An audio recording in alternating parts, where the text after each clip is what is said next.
दोस्तों स्वागत है आप सभी का आपके अपने YouTube चैनल BA सेंटर में। यहाँ पे हम लोग पॉलिटिकल साइंस का एक बहुत ही इंपॉर्टेंट क्वेश्चन समझेंगे। शासन में पद सोपान का अर्थ क्या है, इसके प्रकार, गुण एवं दोषों की व्याख्या करें। प्रशासन में पद सोपान का अर्थ क्या होता है, फिर पद सोपान क्या होता है, इसके कितने प्रकार हैं, इसके प्रकारों के बारे में बताना है, इसके गुण और दोषों की भी व्याख्या करना है। ठीक है, सबसे पहले अगर मोटा मोटी हम लोग बात करें पद सोपान का मतलब क्या है, तो ये जो पद सोपान है एक व्यवस्था की तरह काम करता है। ठीक है, जैसे कि मान लीजिए कोई सीनियर पहले यहाँ पर होता है, फिर इसके नीचे कोई जूनियर होता है बहुत सारे, फिर इसके नीचे बहुत सारे जूनियर होते हैं, फिर इन लोगों के नीचे बहुत सारे जूनियर होते हैं। ठीक है, तो इस तरह से ये पद सोपान काम करता है। और ये सब जो कर्मचारी होते हैं ये अपने सीनियर का, ये अपने सीनियर का और ये अपने सीनियर का बात सुनता है। ये जो पूरी व्यवस्था चलती है इसी को पद सोपान कहा जाता है। ये इसलिए होता है ताकि काम जो सही से हो सके, इसलिए ये पद सोपान की व्यवस्था होती है। इसी चीज़ को हम लोग डिटेल में समझेंगे। चैनल पर दोस्तों है तो आप लोग चैनल को सब्सक्राइब जरूर कर लीजिएगा, साथ में वीडियो को लाइक करके अपने दोस्तों में इसको शेयर भी कर देना है। समझते हैं हम इस क्वेश्चन के आंसर को कि इसमें क्या कहा जा रहा है। लिखा है किसी भी प्रशासनिक संगठन को व्यवस्थित रूप से चलाने के लिए यह आवश्यक है कि सभी अधिकारियों और कर्मचारियों के बीच अधिकार तथा जिम्मेदारियों का स्पष्ट बंटवारा हो। कहा जा रहा है कि कोई भी संगठन या फिर कैसे संस्था को चलाने के लिए, व्यवस्थित तरीके से चलाने के लिए यह जरूरी है कि सभी अधिकारियों और कर्मचारियों के बीच में क्या तो काम बटा हुआ रहे। ठीक है, अधिकार और जो जिम्मेदारी वो स्पष्ट रूप से बटा हुआ रहे। यदि संगठन में यह तय नहीं होगा कि किसके अधीन कार्य करेगा, कौन किसके अधीन कार्य करेगा और किसे आदेश देगा, तो प्रशासन में अव्यवस्था फैल सकती है। अगर संगठन में यही पता नहीं रहे कि कौन किसको आदेश देगा, किसका ऑर्डर को हमको फॉलो करना है, अगर ये सब पता नहीं रहेगा तो क्या होगा, प्रशासन में अव्यवस्था फैल सकता है। इसलिए प्रशासन में एक क्रमबद्ध व्यवस्था बनाई जाती है जिसे पद सोपान कहा जाता है। इसलिए कहा जाए कि जो प्रशासन है उसमें एक क्रमबद्ध व्यवस्था बनाई जाती है और इसी को पद सोपान कहा जाता है, हायरार्की कहा जाता है। पद सोपान प्रशासन का एक महत्वपूर्ण सिद्धांत है जो संगठन के अनुशासन, नियंत्रण और कार्यों के सुचारू संचालन में सहायता करता है। ये जो पद सोपान यह क्या क्या करता है, ये क्या करता है, संगठन को अनुशासन लाता है, संगठन में उसको नियंत्रण करता है और कार्यों को सुचारू रूप से चलाने में सहायता करता है। ये सब किसके काम है, तो पद सोपान के काम है। क्यों? क्योंकि पद सोपान से ही पता चलता है कि किसके ऑर्डर को फॉलो करना है, कौन किसको ऑर्डर को देगा और कौन व्यक्ति किस के ऑर्डर को मानेगा। ठीक है, ये सारी बात कहाँ पर है, तो पद सोपान में ही होता है। आगे हम लोग दोस्तों कुछ परिभाषाएं दी गई, जैसे LD वाइट, इनके अनुसार पद सोपान के बारे में परिभाषा दिया गया कि पद सोपान संगठन में उच्च और निम्न अधिकारियों के बीच संबंधों की व्यवस्था है। इनके द्वारा कहा जा रहा है कि जो पद सोपान है उस संगठन में उच्च और निम्न अधिकारी, जो उच्च पोस्ट पर अधिकारी है और जो नीचे पोस्ट पर अधिकारी है, उनके बीच संबंधों की व्यवस्था है, उसी को पद सोपान कहा जाता है। सरल शब्दों में कहे तो संगठन में अधिकार, आदेश और जिम्मेदारी के आधार पर पदों की क्रमबद्ध व्यवस्था को पद सोपान कहा जाता है कि किसको क्या अधिकार है, कौन किसको आदेश दे सकता है, किसकी क्या जिम्मेदारी, इन सभी आधारों पर क्या है तो पदों का जो क्रमबद्ध व्यवस्था होता है उसी को पद सोपान कहा जाता है। जैसे मान लीजिए कि हमारा जिला है, हमारा एक जिला है जिसमें एक कलेक्टर होता है, DC होता है, फिर उसके नीचे SDO होता है, फिर उसके नीचे क्या होता है, प्रखंड लेवल पर एक BDO होता है। ठीक है, और उसके नीचे कई सारे कर्मचारी होते हैं। तो इस तरह से काम करता है। ये जो पद सोपान है ये यही है। जो कलेक्टर है वो SDO को आदेश दे सकता है, जो SDO है वो BDO को आदेश दे सकता है, और जो BDO है अपने कर्मचारियों को आदेश देता है। और सभी को ये व्यवस्था पता है कि हमको किसका ऑर्डर फॉलो करना है, सभी को ये चीज़ पता होता है। तब जा क्या तो पूरे जो समाज में वो काम बेहतर तरीके से चल पाता है और इसी चीज़ को, इसी व्यवस्था को पद सोपान कहा जाता है। आगे दोस्तों हम लोग पद सोपान के प्रकार को समझ लेते हैं कि ये जो टाइप्स हैं, हायरार्की के कितने टाइप्स होते हैं या फिर पद सोपान के कितने प्रकार होते हैं। पहला है कार्यात्मक पद सोपान। कार्यात्मक पद सोपान कहा जा रहा है कि इस प्रकार के पद सोपान में कार्यों के आधार पर पदों और अधिकारों का निर्धारण किया जाता है। किसके आधार पर? पदों और अधिकारों का निर्धारण किया जाता है कार्यों के आधार पर। किसके आधार पर? कार्यों के आधार पर, कौन क्या काम करेगा। प्रत्येक अधिकारी अपने कार्य क्षेत्र से संबंधित जिम्मेदारियों का निर्वहन करता है।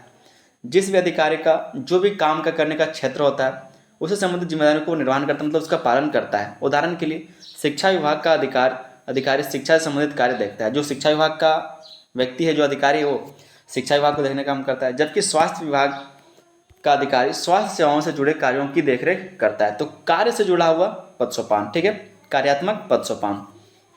दूसरा है प्रतिष्ठात्मक सोपान। प्रतिष्ठात्मक पद सोपान, इसमें होता है स्टेटस। स्टेटस का मतलब क्या? औकात, हैसियत, कि आप किस पद पर हैं, उसको बोलते हैं प्रतिष्ठात्मक पद सोपान। आप किस पद पर हैं उसके बारे में ये कहा जा रहा है, इसके आधार पर पद सोपान होता है। इस प्रकार के पदों पर क्रम उनकी प्रतिष्ठा, अधिकार और महत्व के आधार पर निर्धारित किया जाता है। जिस पद का महत्व अधिक होता है उसका स्थान ऊंचा माना जाता है। उदाहरण के लिए सचिव का पद संयुक्त सचिव से ऊंचा होता है और संयुक्त सचिव का पद उप सचिव से ऊंचा होता है। तो इसको बोलते हैं प्रतिष्ठात्मक पद सोपान। यहाँ मतलब पहले कलेक्टर होगा, फिर उसके बाद एसडीओ होगा, फिर एसडीओ के बाद आपका बीडीओ होगा। इस तरह से इसको प्रतिष्ठात्मक पद सोपान कहा जाता है, जहाँ पर क्या तो उसके अधिकार, उसकी प्रतिष्ठा, उसके मत, उसके हैसियत, उसके औकात को देखते हुए क्या तो पद सोपान किया जाता है। अगला जो प्रकार है पद सोपान का वो है वेतन पद सोपान।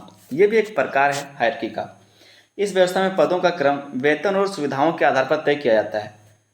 इस व्यवस्था में क्या तो जो पदों का क्रम है कि कौन बड़ा होगा, कौन छोटा होगा, किसके अधिकार क्या होंगे और कौन किसके ऑर्डर को फॉलो करेगा, ये किस पे डिपेंड करता है तो वेतन के और सुविधाओं के आधार पर यह तय होता है। उच्च पदों पर कार्य करने वाले अधिकारियों को अधिक वेतन और सुविधाएं प्राप्त होती हैं, जबकि निम्न पदों पर अपेक्षाकृत कम वेतन मिलता है। तो वेतन इसको कहा जाता है वेतन पद सोपान, मतलब वेतन के आधार पर पद सोपान। ठीक है, जिसका ज़्यादा वेतन वो बड़ा अधिकारी, जिसका कम वेतन वो छोटा अधिकारी, जिसको ज़्यादा सुविधाएं वो बड़ा अधिकारी, जिसको कम सुविधा उसको छोटा अधिकारी। ठीक है, तो इस तरह से पद सोपान दिया जाता है। चौथा जो प्रकार हम देखेंगे वो है कौशल पद सोपान, स्किल हायरार्की। इस प्रकार में कर्मचारियों की योग्यता, अनुभव और विशेषज्ञता के आधार पर पद निर्धारित किए जाते हैं। इसमें जो पद दिया जाता है किसके आधार पर दिया जाता है तो कर्मचारियों की योग्यता पर, अनुभव पर और विशेषज्ञता पर पद सौंपा जाता है। जिस कर्मचारी के पास अधिक ज्ञान और अनुभव होता है उसे अधिक महत्वपूर्ण और उच्च पद दिया जाता है। इसको बोलते हैं कौशल पद सोपान। पद सोपान का मतलब क्या है, जब किसी को पद सौंपा जाता है उसी को बोलते हैं पद सोपान। ठीक है, और ये क्या है कि व्यवस्था है जिससे पूरा जो प्रशासन है वो चल पाता है। तो ये हमने यहाँ इसके प्रकारों को समझ लिया। आगे दोस्तों हम लोग पद सोपान के कुछ गुण हैं और कुछ दोष उस चीज़ को यहाँ पर समझेंगे। एडवांटेज ऑफ हायरार्की और डिसएडवांटेज ऑफ हायरार्की, दोनों चीज़ों को यहाँ पर हम लोग देखेंगे। पहले हम लोग समझते हैं पद सोपान के गुणों को, कि जो पद सोपान से क्या क्या गुण है, इसके क्या क्या लाभ हैं। पहले इसका गुण है वो है प्रशासन में अनुशासन बनाए रखता है। ये क्या करता है, प्रशासन में अनुशासन बनाए रखता है, क्योंकि जब बड़े अधिकारी छोटे अधिकारी सब कुछ का अधिकार बटा हुआ रहेगा, पावर बटा हुआ रहेगा। ठीक है, कौन किसको आदेश दे सकता है, कौन किसको निर्देश दे सकता है, किससे आग्रह करना है, किसका बात मानना है, किसका नहीं मानना, अगर इस चीज़ के बारे में पहले से पता रहेगा तो ये प्रशासन में अनुशासन बनाए रखेगा। पद सोपान के कारण प्रत्येक कर्मचारी को यह पता रहता है कि उसे किसके आदेश का पालन करना है और किसे रिपोर्ट देनी है। जैसे मान लीजिए कि डीसी ने कोई आपको कहा है, कुछ आदेश दिया है, तो आपको पता है कि डीसी का बात हमको सुनना है। जैसे एसडीओ है, एसडीओ को पता है कि हमको डीसी का आदेश सुनना है, वो जो कहेंगे एसडीओ जो वो भी सुनेंगे। किसका आदेश तो जो डीसी है उसका, तो उनको पता है कि हमको किसका ऑर्डर का फॉलो करना है और जो काम हमको दिया गया उसको पूरा करके हमको रिपोर्ट कहाँ देना है, डीसी के पास देना है। तो ये पद सोपान का गुण है। आगे इसमें कहा जा रहा है कि इससे संगठन में अनुशासन बना रहता है और कार्य व्यवस्थित ढंग से होते हैं। और कार्य क्या व्यवस्थित ढंग से होता है, क्योंकि पहले से उनको पता है कि हमको काम उनके द्वारा दिया जाएगा, वो जो काम हम पूरा करेंगे उसका जो रिपोर्ट होगा वो रिपोर्ट भी वहाँ पर जमा कर देंगे तो मेरा काम खत्म होगा। और ये क्या है, पूरा प्रक्रिया हो जाता है किसी भी काम को करने का। दूसरा जो इसका महत्व है या फिर कैसे जो दूसरा इसका गुण है वो है जिम्मेदारी स्पष्ट करता है। किसको क्या जिम्मेदारी है ये भी ये स्पष्ट करता है जो पद सोपान है। पद सोपान में प्रत्येक अधिकारी और कर्मचारी की जिम्मेदारी पहले से निर्धारित रहती है, इसलिए यदि किसी कार्य में गलती होती है तो जिम्मेदार व्यक्ति को पता आसानी से लगाया जा सकता है। जो जिम्मेदार व्यक्ति उसका पता आसानी से लगाया जा सकता है, तो जिम्मेदारी स्पष्ट होती है। जैसे शिक्षा विभाग का अगर हम बात करें तो शिक्षा विभाग में हम लोग घर बनाने वाले को थोड़ा पकड़ लेंगे, शिक्षा का जो डिपार्टमेंट को संभालता है उस अधिकारी को जाकर पकड़ेंगे। ठीक है, तो जिम्मेदारी स्पष्ट करता है कौन, पद सोपान। अगला जो इसका गुण है वो है नियंत्रण और निगरानी में सहायता करता है। यह नियंत्रण और निगरानी में सहायता करता है। उच्च अधिकारी अपने अधीनस्थ कर्मचारियों के कार्यों की निगरानी कर सकते हैं, इससे कार्यों में सुधार होता है और कर्मचारियों की कार्यक्षमता बढ़ती है। नियंत्रण और निगरानी में सहायता होता है। जो उच्च अधिकारी हैं, जो कलेक्टर है, जो डीसी है, ठीक है, वो अपने नीचे के जो कर्मचारी हैं उनको क्या करेंगे, जो अधिकारी हैं उनसे क्या करेंगे, बातचीत करेंगे, काम के बारे में बताएंगे और क्या काम करना है, कैसे करना है, सारी चीज़ों को डिस्कस कर सकते हैं। इससे क्या होगा, वो नियंत्रण और निगरानी दोनों बनाए रख सकते हैं। चौथा यहाँ पर हम लोग इसके गुण को देखेंगे वो है कार्यों का उचित बंटवारा करता है। ये जो पद सोपान है क्या करता है, कार्यों का बंटवारा कर लेता है। पद सोपान के कारण सभी कार्य अलग अलग स्तरों पर बांट दिए जाते हैं, इससे किसी एक व्यक्ति पर अधिक बोझ नहीं पड़ता और कार्य समय पर पूरे हो जाते हैं। जैसे मान लीजिए कोई भी एक बड़ा प्रोजेक्ट आया तो वो डीसी को पहले दे दिया गया। अब अकेले इतने बड़े जिले में क्या जो डीसी है, जो कलेक्टर, वो अकेले काम कर सकता है, नहीं कर सकता। तो ये क्या करता है, एसडीओ को देगा और एसडीओ क्या करेगा, हर एक प्रखंड में इसको बांट देगा।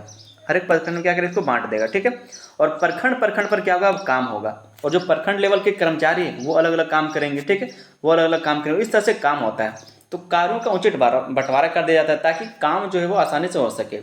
और यही बात यहाँ पर कहा जा रहा है कि पद सोपान के कारण सभी कार्य अलग अलग स्तरों पर बांट दिए जाते हैं। इससे किसी एक व्यक्ति पर अधिक बोझ नहीं पड़ता और कार्य समय पूरा हो जाता है। अगला जो इसका गुण हम लोग देखेंगे वो है समन्वय स्थापित करता है। समन्वय स्थापित करता है संगठन के विभिन्न विभागों और कर्मचारियों के बीच तालमेल बनाए रखने में पद सोपान महत्वपूर्ण भूमिका निभाता है। समन्वय मतलब तालमेल, कि किसको क्या काम करना है, कब क्या करना है, मतलब सब कुछ टाइम वगैरह सब कुछ फिक्स रहता है, उसी के अंदर आपको काम करना है, वही इसको बोलते हैं तालमेल या फिर समन्वय। इसे सभी लोग एक साझा उद्देश्य की प्राप्ति के लिए मिलकर के कार्य करते हैं। जैसे अगर मान लीजिए कोई भी काम में एक यूनिट बनाया गया, ठीक है, एक समूह बनाया गया जहाँ पर 40 अधिकारी हैं, मान लीजिए यहाँ पर 40 अधिकारी, फिर 10 अधिकारी मान लीजिए, ठीक है, 10 अधिकारी हैं।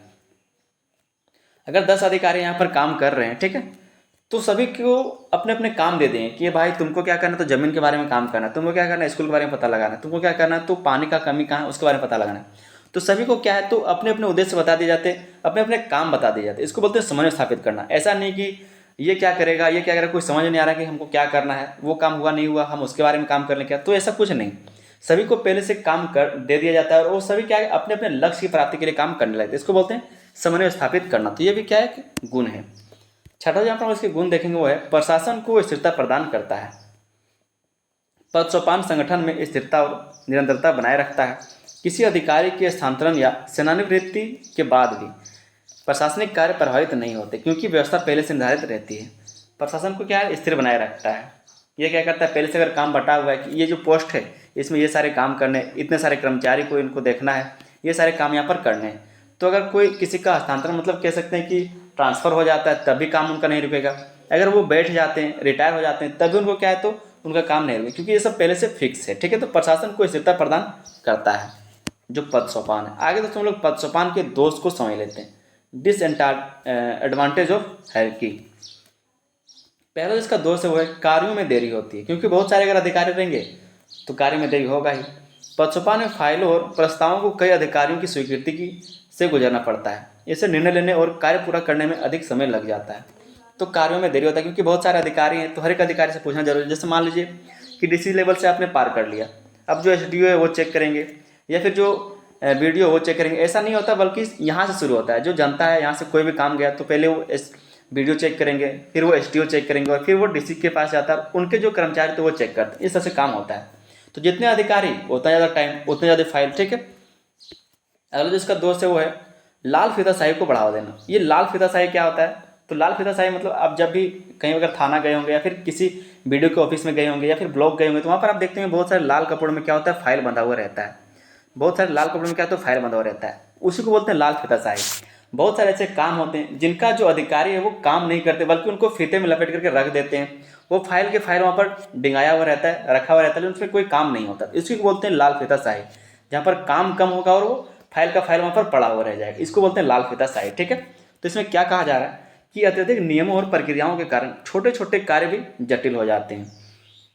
बहुत ज़्यादा नियम होते हैं, बहुत ज़्यादा प्रक्रिया करने पड़ते हैं, जिसके कारण जो छोटे छोटे काम है उसमें भी क्या है, तो बहुत ज़्यादा जटिलता आने लगती है। इससे प्रशासन में लाल फीताशाही बढ़ती हो, जनता को परेशानियों का सामना करना पड़ता है। लाल फीताशाही क्या बढ़ जाता है, मतलब उसको क्या है, तो लाल पेपर में लपेट के फेंक दिया जाता है, क्योंकि जब तक काम पूरा नहीं होगा तब तक वो फाइल आगे कैसे बढ़ेगा। फाइलों को आगे बढ़ाने के लिए अधिकारियों को कह सकते हैं कि तुरंत काम करना पड़ेगा, और बहुत सारे अधिकारी हैं तो हर एक जगह से गुजरने में टाइम लगेगा। तीसरा जो हम लोग इसके दोष को देखेंगे वो है शक्ति का केंद्रीकरण होता है। अधिकांश अधिकार उच्च अधिकारियों के पास केंद्रित रहते हैं। इससे अधीनस्थ कर्मचारियों को स्वतंत्र रूप से निर्णय लेने का अवसर कम मिलता है। जो अधिकांश अधिकार है, मतलब जो ऑर्डर देने का या फिर जो जांच करने का अधिकार है, वो किसके पास होगा, जो उच्च पद पर अधिकारी बैठे हुए उनको। जो कर्मचारी है वो किस तरह से काम करते हैं कि उनको जो चीज़ें हैं, जो जानकारी है उसको इकट्ठा करना है और वहाँ पर पेश करना है, रिपोर्ट की तरह उसको पेश करना है। जांच करने का काम किसको, अधिकारी को, जो बड़े उच्च पोस्ट पर बैठे हुए हैं। तो शक्ति का केंद्रीकरण यहाँ पर हो जाता है। ये भी इसका एक दोष देखने को मिलता है। चौथा जो हम लोग यहाँ पर दोष देखते हैं हायरार्की का, ठीक है, पद सोपान का, वो है नवीन विचारों में बाधा उत्पन्न होती है। कर्मचारी अक्सर नए विचार प्रस्तुत करने से हिचकिचाते हैं क्योंकि उन्हें हर कार्य के लिए उच्च अधिकारियों की अनुमति लेनी पड़ती है। इससे रचनात्मकता और नवाचार प्रभावित होता है, क्योंकि कोई भी काम करने के लिए अगर आप सिस्टम से बाहर जाकर काम करना चाहते हैं तो उसके लिए क्या, आपके जो उच्च अधिकारी है उससे परमिशन लेना पड़ेगा। पांचों जहाँ पर हम इसके दोष को देखेंगे वो है संचार में कठिनाई आती है।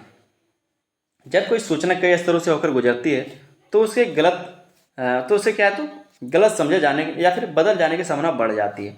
इससे संचार की समस्या उत्पन्न होती है। संचार की क्या तो समस्या उत्पन्न हो सकती है। मतलब अगर मान लीजिए बहुत सारे अधिकारियों से इस फाइल को गुजरना है तो क्या है, इसको कम्युनिकेशन मिस हो सकता है। वही बात कहा रहा है कि जब कोई सूचना कई स्तरों से होकर के गुजरती है तो उसके गलत समझे जाने या फिर उसके बदल दिए जाने पर संभावना बढ़ जाता है। हो सकता है कि वो बदल जाए, उसका मतलब जो वो बदल जाए। इससे संचार समस्या उत्पन्न हो सकती है। छठा जो आप लोग इसके दोष को देखेंगे वो है कर्मचारियों का उत्साह कम हो सकता है। ये सब क्या, सब इसके दोष है पद सोपान के। अत्यधिक नियंत्रण और आदेशों की अधिकता के कारण कुछ कर्मचारियों का मनोबल कम हो जाता है। उन्हें लगता है कि उनकी राय और सुझावों को कोई महत्व नहीं दिया जा रहा है। हायरार्की का मतलब क्या है, पद सोपान का मतलब क्या है कि उनको कंट्रोल किया जाता है। जो बड़े अधिकारी हैं वो अपने नीचे के अधिकारियों को कंट्रोल करते हैं, नियंत्रित करते हैं, ठीक है, और उनसे काम करवाते हैं। तो कभी कभी उनको ऐसा लग सकता है कि उनके द्वारा जो राय दिया जाता है, उनके द्वारा जो सुझाव दिया जाता है, वो जो बड़े अधिकारी हैं उनको महत्व नहीं देते हैं, ठीक है। तो इससे क्या, कर्मचारियों का उत्साह कम हो सकता है। तो ये कुछ दोष थे इनके। आगे दोस्तों हम लोग एक छोटा सा निष्कर्ष देख लेंगे कि पदसोपान प्रशासन की एक महत्वपूर्ण व्यवस्था है जो संगठन में अनुशासन, नियंत्रण, जिम्मेदारी और समन्वय बनाए रखने की सहायता करती है। इसके कारण प्रशासन व्यवस्थित और प्रभावी ढंग से कार्य कर पाता है। यद्यपि इसके कार्य में देरी, लाल फीताशाही और शक्ति के केंद्रीकरण जैसी समस्याएं उत्पन्न हो सकती हैं, फिर भी बड़े प्रशासनिक संगठनों में सफल संचालन के लिए पदसोपान आवश्यक माना जाता है। जब तक पदसोपान नहीं हो तब तक कोई काम नहीं हो सकता। हालांकि इसमें देरी है, ठीक है, बहुत सारे काम है, बहुत सारे फीताशाही देखने को मिलता है, लेकिन बिना पदसोपान के काम कैसे होगा। अगर कोई आदेश देने वाला ना हो, अगर कोई निर्देश देने वाला ना हो, काम करने वाला ना हो, किसको क्या काम करना है नहीं करना, अगर ये सारी चीज़ें पहले से बटा हुआ नहीं हो तो कोई भी काम नहीं हो सकेगा, ठीक है। इसलिए पदसोपान जरूरी है। उम्मीद करते हैं कि पदसोपान का मतलब आपको समझ में आया होगा और इसके गुण दोषों को भी आपने समझ लिया, इसके प्रकारों को भी समझ लिया होगा। चैनल पर दोस्तों अगर अभी तक आप लोग नए हैं तो आप लोग चैनल को सब्सक्राइब जरूर कर लीजिएगा। साथ में बेल आइकन को दबाकर उसको ऑल पर सेट कर लीजिए ताकि आने वाला जो मेरा वीडियो उसका नोटिफिकेशन आप तक पहुंचता रहे। और वीडियो को लाइक करके अपने दोस्तों में शेयर भी कर दीजिएगा। मिलते हैं हम लोग किसी अगले वीडियो में, तब तक के लिए धन्यवाद। जय हिंद।